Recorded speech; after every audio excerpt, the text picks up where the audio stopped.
Assalamualaikum warahmatullahi wabarakatuh. Waalaikumsalam. Waalaikumsalam Warahmatullahi wabarakatuh. Yang kami hormati Bapak Pengampu Materi Agenda 3, Bapak Dr. Andes Haji Naharudin MTP, kemudian Bapak Ibu peserta Diklapim 3 yang berbahagia. Dalam tugas untuk menganalisis dan mengevaluasi kasus organisasi berkinerja rendah dan merumuskan strategi dan inovasi untuk meningkatkan kinerja organisasi tersebut yang dihubungkan dengan pembelajaran di Agenda 3, maka pada kesempatan kali ini kami dari kelompok 3 coba mengangkat tema UMKM di Provinsi Kepulauan Riau dan pentingnya sistem perizinan online single submission OSS. Terbang tinggi si layang-layang, layakkan putus jatuh ke bumi. Kalau tak kenal maka tak sayang, bolehlah kami mengenalkan diri. Bersama kami pada kesempatan ini ada Pak Haryanto. Silakan Pak. Yang mana nih Pak Haryanto? Ya. Ada Pak Budi. Ya, Pak. Dan ada Pak Sentot. Assalamualaikum warahmatullahi wabarakatuh. Waalaikumsalam warahmatullahi wabarakatuh. Dan Ibu Atika. Kemudian saya sendiri Supriyadi. Sebelum kita berlanjut menjelaskan tentang tema ini, terlebih dahulu kami memberikan gambaran awal atas pernyataan Bapak Presiden Republik Indonesia yang berharap 100.000 per hari UMKM di Indonesia memiliki nomor induk berusaha NIB. Di dalam artikel tersebut kita dapat menemukan dari 65 juta UMKM di Indonesia, hanya 1,9 juta atau 2,9% yang memiliki NIB, termasuk UMKM yang ada di Provinsi Kepulauan Riau. Untuk membahas lebih lanjut dan untuk mempersingkat waktu, mungkin sahabat-sahabat kami yang berada di layar ini akan memberikan pemaparan secara sederhana. Kami mulai mungkin dari Pak Haryanto. Mungkin beliau bisa menjelaskan tentang pentingnya UMKM untuk mendapatkan nomor induk berusaha melalui sistem OSS. Kami silakan, Pak Haryanto. Baik, terima kasih. Assalamualaikum warahmatullahi wabarakatuh. Waalaikumsalam. Warahmatullahi wabarakatuh. Baik, terima kasih Pak Supriyadi. Saya akan mencoba bahwa pentingnya UMKM yang mendaftarkan di OSS untuk mendapatkan nomor induk berusaha. Bahwa untuk mendaftarkan di OSS dan mendapat IB itu bagi UMKM sangat penting sekali dan bermanfaat sekali bagi pelaku UMKM. Jadi ada beberapa manfaat terkait dengan manfaat dari mendapatkan NIB melalui OSS. Pertama tentu legalitas dan perlindungan usaha. Bagi UMKM yang sudah terdaftar tentu akan mendapatkan legalitas pengakuan hukum, yaitu dengan akan mendapatkan tanda pengenal usaha yang sah secara hukum yang diberikan legalitas formil kepada usaha dan memastikan bahwa usaha tersebut diakui oleh pemerintah.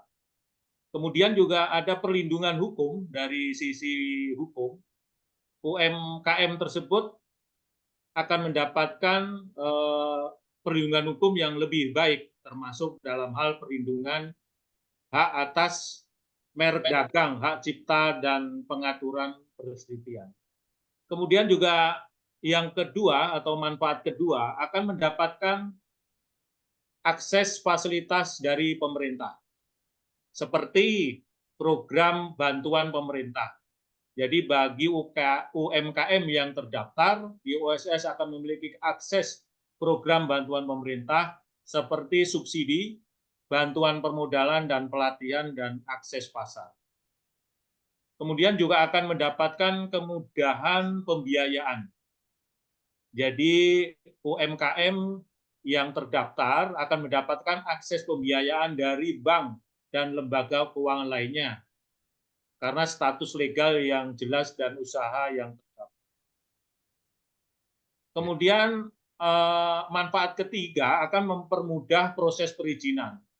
Tentu dengan adanya One Stop Service OSS akan menyediakan plafon terpadu untuk mengurus berbagai jenis izin usaha dalam satu sistem, mempermudah UMKM dalam mendapatkan izin usaha tanpa harus mendatangi banyak instansi. Jadi cukup mengakses melalui One Stop Service OSS tanpa datang ke beberapa instansi. Itu manfaatnya sangat mudah sekali. Dan juga akan izin yang cepat dan efisien tentu dengan aplikasi OSS itu. Kemudian manfaat keempat itu peningkatan kepercayaan dan kredibilitas. Jadi bagi yang UMKM yang terdaftar tentu akan kepercayaan konsumen dan mitra bisnis produk UMKM sendiri itu akan dipercaya karena sudah mendapatkan legal tadi dari manfaat kita mendaftarkan di OSS. Dan cenderung lebih banyak kepercayaan konsumen, mitra bisnis kita, apalagi investor karena memiliki legalitas. Kemudian juga ada kemudahan dalam kemitraan. Jadi lebih mudah menjalin kemitraan dengan perusahaan lain, baik lokal maupun internasional, kalau sudah mendaftarkan di OSS dan mendapatkan nomor induk berusaha. Kemudian yang kelima, itu tentu akses pasar akan lebih luas. Jadi ekspansi usaha itu juga akan lebih luas, kemudian partisipasi dalam pengadaan pemerintah. Jadi UMKM yang terdaftar OSS bisa ikut serta dalam pengadaan barang dan jasa yang diselenggarakan melalui pemerintah seperti e-katalog atau melalui LPSE yang pemerintah. Jadi sangat banyak sekali manfaatnya. Kemudian manfaat lain yang keenam akan meningkatkan profesionalisme dan pengelolaan usaha. Dengan adanya standarisasi operasional tentu secara tidak langsung didorong untuk mengikuti standar operasional manajemen yang lebih baik sehingga akan meningkatkan efisiensi produktivitas bagi usaha atau UMKM tersebut, dan juga tentu pengembangan kapasitas yang lebih mudah untuk mendapatkan akses program pelatihan pengembangan kapasitas yang disediakan oleh pemerintah dengan lembaga terkait bagi UMKM yang sekali lagi yang terdaftar di OSS dan mendapatkan nomor induk berusaha. Kemudian yang manfaat selanjutnya yang ketujuh atau yang terakhir ini akan mendukung pertumbuhan ekonomi tentu pembangunan daerah. Jadi dalam hal pendataan pengawasan, UMKM yang terdaftar dapat melakukan pendataan yang lebih baik, akurat, dan efektif dalam menyusun kebijakan program pengembangan ekonomi, terutama di sektor UMKM. Kemudian juga kontribusi terhadap pembangunan. Tentu ini dengan terdaftarnya UMKM, lebih jelas kontribusinya terhadap pendapatan negara melalui pajak retribusi yang pada gilirannya tentu dapat digunakan untuk pembangunan dan peningkatan infrastruktur di daerah. Jadi saya kira itu Pak Supriyadi manfaat dari bagi UMKM yang mendaftarkan di OSS dan kemudian akan mendapatkan nomor induk berusaha. Dan saya kira ini mungkin banyak belum tahu pelaku-pelaku UMKM terkait manfaat ini. Jadi saya kira itu menurut saya Pak Supri terkait manfaat dari UMKM terdaftar di OSS untuk mendapatkan nomor induk berusaha. Demikian Pak Supri, terima kasih. Ya, ada 7 manfaat bagi UMKM apabila memiliki nomor induk berusaha, begitu Pak Rianto ya? Ya, betul sekali itu. Bapak Ibu, kita sudah mendengarkan penjelasan betapa manfaat yang dapat diperoleh oleh UMKM apabila mereka memiliki nomor induk berusaha. Tetapi dalam realitasnya banyak sekali UMKM yang ada di Provinsi Kepulauan Riau ini, khususnya di Provinsi Kepulauan Riau ini, yang belum mendapatkan nomor induk berusaha tersebut. yang belum terdaftar di dalam sistem OSS. Nah, Bapak Ibu, kelompok 3 pada saat ini akan diwakili oleh Pak Budi. Kami silakan untuk memberikan sedikit penjelasan tentang tantangan dalam implementasi OSS untuk UMKM di Provinsi Kepulauan Riau. Silakan, Pak. Baik, terima kasih Pak Supriyadi selaku moderator. Assalamualaikum Bapak Ibu. Waalaikumsalam. Jadi dengan melihat apa yang telah disampaikan oleh Bapak Haryanto tadi, ternyata memang banyak sekali manfaat untuk pelaku UMKM ketika memiliki atau mempunyai NIP. Seperti itu Pak Supriyadi ya. Ya, Pak. Nah, pemerintah, baik daerah maupun pusat, boleh-boleh saja Pak, atau sah-sah saja membuat target bahwa seluruh pelaku UMKM itu harus memiliki NIP. Namun demikian, pemerintah harus sadar bahwa pelaku UMKM ini itu kan rata-rata menengah ke bawah. Benar Pak Supriyadi ya? Dan tersebar di seluruh pelosok Indonesia, baik di kota maupun di daerah-daerah pesisir, pegunungan seperti itu. Tak terkecuali dengan di Provinsi Kepulauan Riau, Pak Supriyadi.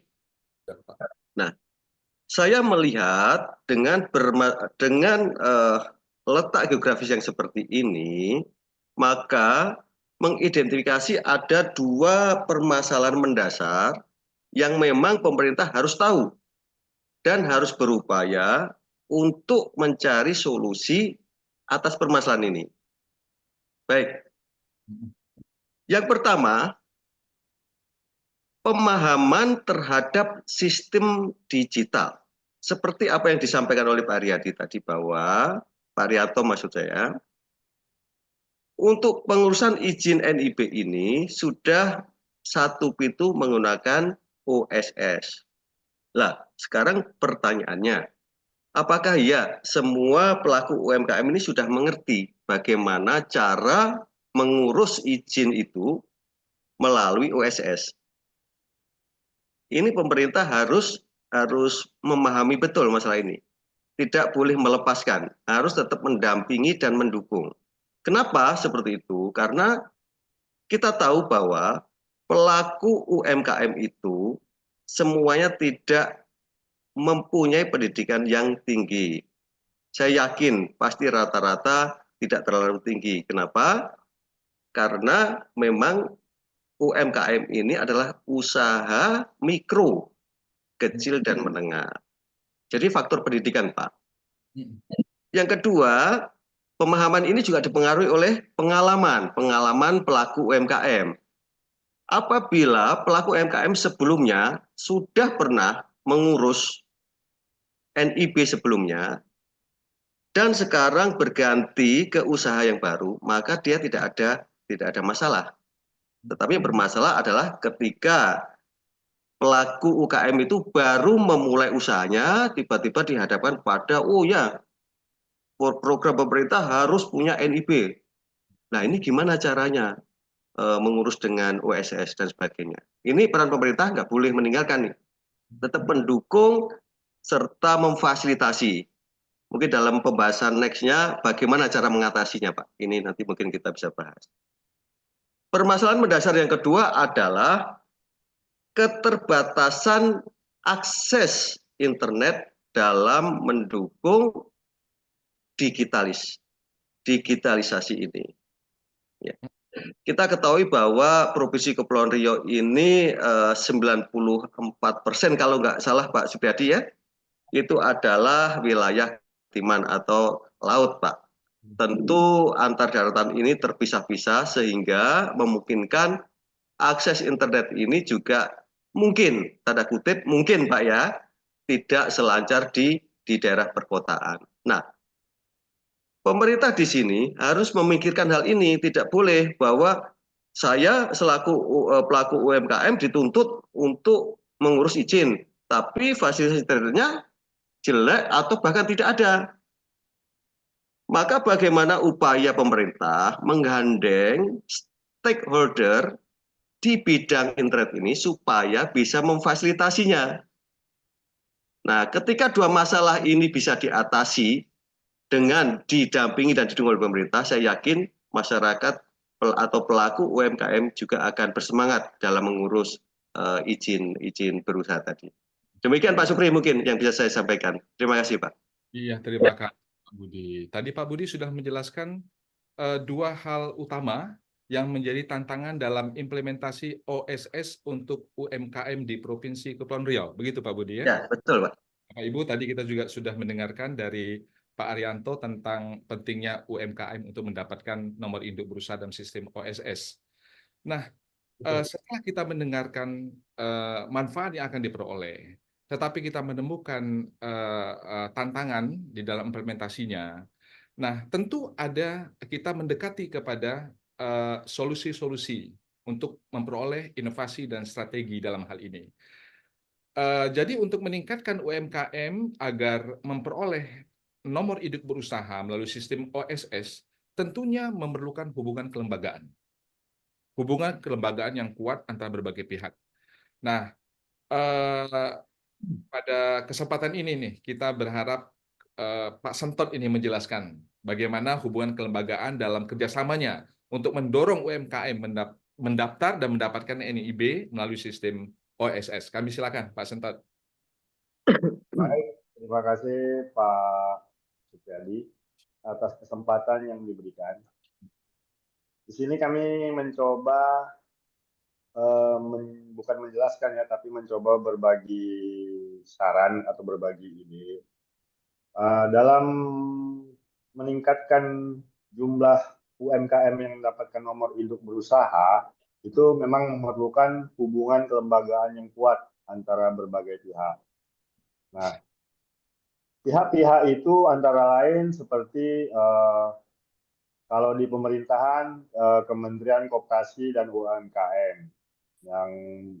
yang biasanya itu mereka bertugas merumuskan kebijakan dan regulasi yang mendukung pendaftaran UMKM di OSS.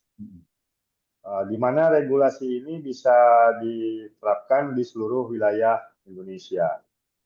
Kemudian, sosialisasi dan edukasi. Kementerian UMKM dan Koperasi ini bertanggung jawab untuk melakukan sosialisasi, di mana pentingnya daripada NIB dan kepada UMKM di seluruh Indonesia, misalnya melalui kampanye nasional, media, maupun pelatihan. Kemudian pihak yang kedua, itu setelah pemerintah pusat, tentu ada pemerintah daerah. Di pemerintahan daerah ini, mereka dapat berperan sebagai penghubung antara UMKM dengan pemerintah pusat dengan menyediakan informasi dan membantu proses pendaftaran NIB di OSS. Pemerintah daerah juga bisa membuka pendaftaran ini di layanan unit satu atap atau dengan dinas-dinas terkait. Kemudian ada juga program pendampingan yang disediakan oleh pemerintah daerah, di mana ini UMKM memerlukan pendampingan dan pelatihan karena memang belum familiar dengan OSS ini, sehingga pemerintah daerah dapat menyediakan fasilitator atau tenaga ahli yang dapat membantu proses pendaftaran atau memudahkan proses pendaftaran melalui aplikasi. Nah, leading sektor dari pemerintah daerah ini adalah tentunya Dinas Koperasi dan UMKM di kabupaten, kota, atau tingkat provinsi. Mereka dapat melakukan pendampingan, pembinaan sekaligus serta sosialisasi dalam mendaftarkan usaha UMKM di OSS. Nah, dinas-dinas ini juga dinas UMKM ini juga menjadi fasilitator bagi UMKM yang belum memiliki perizinan yang mendukung untuk NIB tadi. Jadi masalah administrasi atau teknis yang mereka hadapi ini dapat terbantu oleh dinas terkait. Kemudian yang selanjutnya yaitu lembaga keuangan atau bank. Karena di bank ini dapat menjadikan NIB ini sebagai salah satu persyaratan untuk mendapatkan akses pembiayaan atau kredit usaha yang akan mendorong UMKM untuk segera mendaftarkan NIB melalui OSS.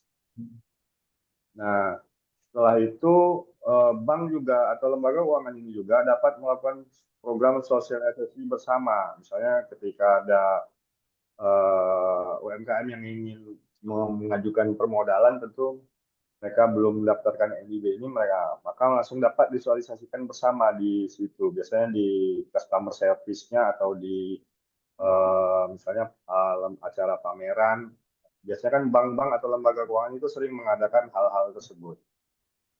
Kemudian selanjutnya itu dapat juga dilakukan oleh lembaga asosiasi UMKM. Nah, asosiasi UMKM ini kan biasanya isinya paguyuban usaha menengah atau usaha kecil. Nah, mereka juga dapat mengedukasi kepada UMKM tentang pentingnya NIB ini. Di mana jaringan dan kolaborasinya itu sebenarnya paling banyak di dalam asosiasi ini. Kemudian lembaga pendidikan dan pelatihan. Lembaga pendidikan dan pelatihan yang bersifat swasta atau swadaya atau sosial tentu dapat membantu program pelatihan OSS ini. Sehingga UMKM itu bisa cepat memahami cara mendaftarkan atau mengetahui pentingnya NIB melalui OSS. Kemudian yang terakhir atau belum yang terakhir itu media massa atau influencer. Nah, media massa atau influencer ini biasanya mengadakan kampanye publik, sering mengadakan kampanye publik. Nah, di situ juga dapat kita minta bantu misalnya untuk membuat konten-konten edukatif ya melalui YouTube atau Instagram atau Facebook yang atau media-media digital lainnya. Di media massa dan informasi ini juga dapat diajak seperti talk show melalui Zoom meeting atau semacamnya. Kami rasa itu mungkin di sini kami dapat mengambil kesimpulan sedikit bahwa hubungan kelembagaan itu antara pemerintah pusat, pemerintah daerah, dinas terkait ataupun lembaga-lembaga sosial lainnya itu sebenarnya bisa dapat membantu pemerintah untuk mensosialisasikan bahwa pentingnya NIB ini dengan cara mendaftarkannya melalui OSS. Kami rasa demikian, Pak Supriyadi.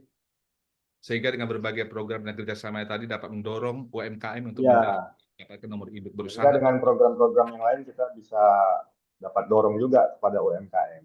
Oke, terima kasih Pak Senton. Bapak Pengampu Materi Agenda 3, Bapak Dr. Andes Haji Naharudin MTP yang kami hormati beserta teman-teman, setelah kita mendengarkan beberapa pemaparan tadi, kami dari kelompok 3 dapat semacam solusi, pemikiran-pemikiran yang kami tuangkan di dalam inovasi dan strategi untuk meningkatkan UMKM guna mendapatkan nomor induk berusaha melalui sistem OSS.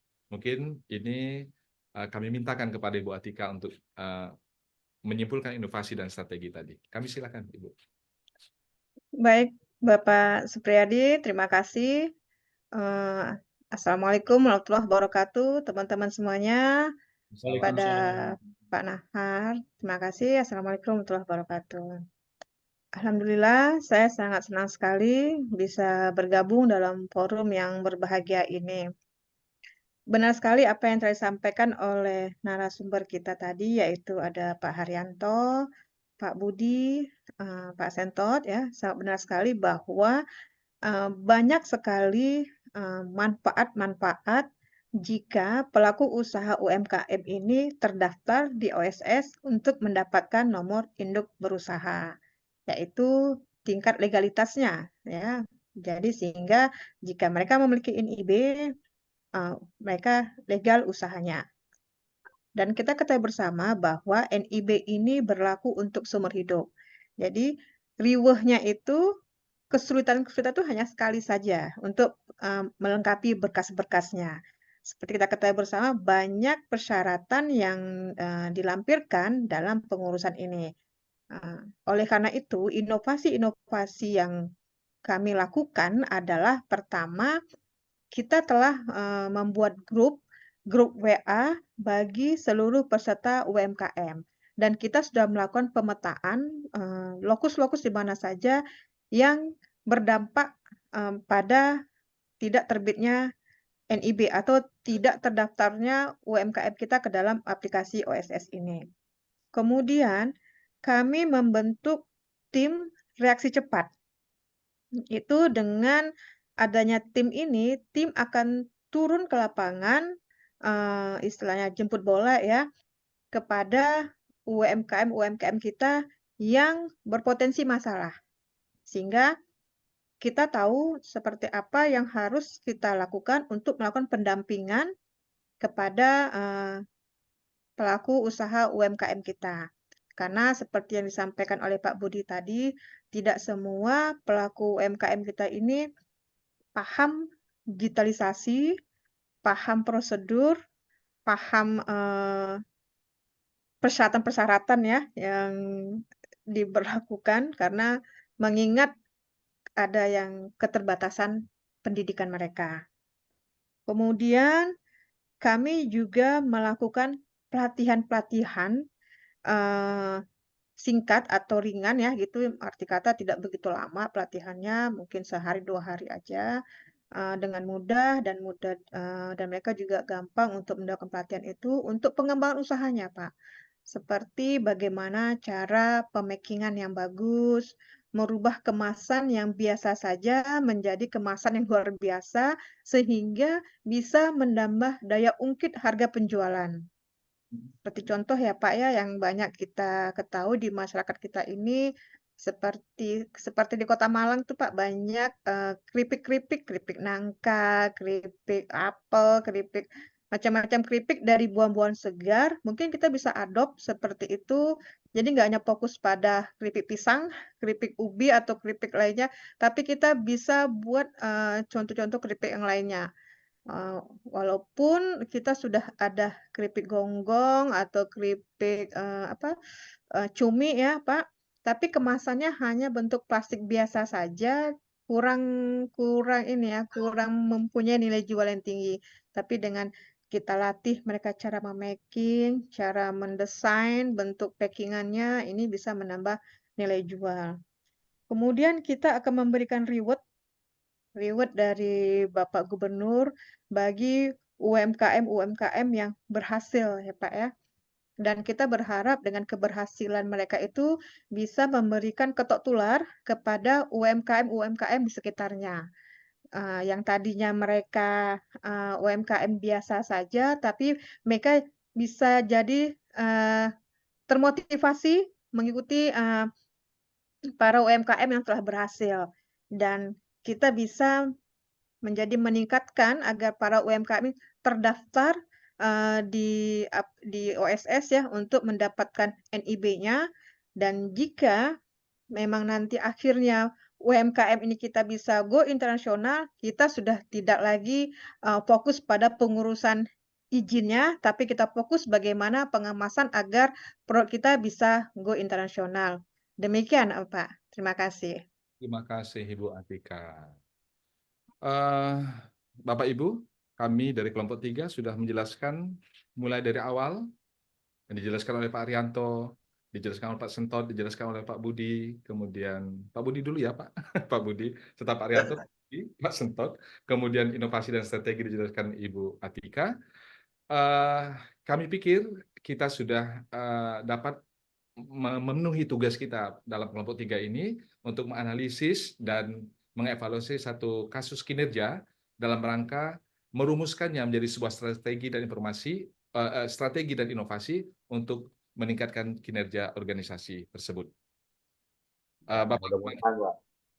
Bapak pemangku materi agenda 3 yang kami hormati serta Bapak Ibu, Dengan demikian, mudah-mudahan segala pemikiran kita pada kesempatan ini dapat memenuhi harapan Presiden, agar semua UMKM di Siap. Indonesia memiliki nomor induk berusaha, tidak terkecuali di Provinsi Kepulauan Riau sebagaimana harapan Bapak Gubernur Kepulauan Riau. Kalau dari awal tadi kami buka dengan pantun, maka terakhir juga kami harus tutup dengan pantun. Kesepian tanpa kekasih, cukup sekian, terima kasih. Wassalamualaikum warahmatullahi wabarakatuh. Waalaikumsalam. Waalaikumsalam warahmatullahi wabarakatuh.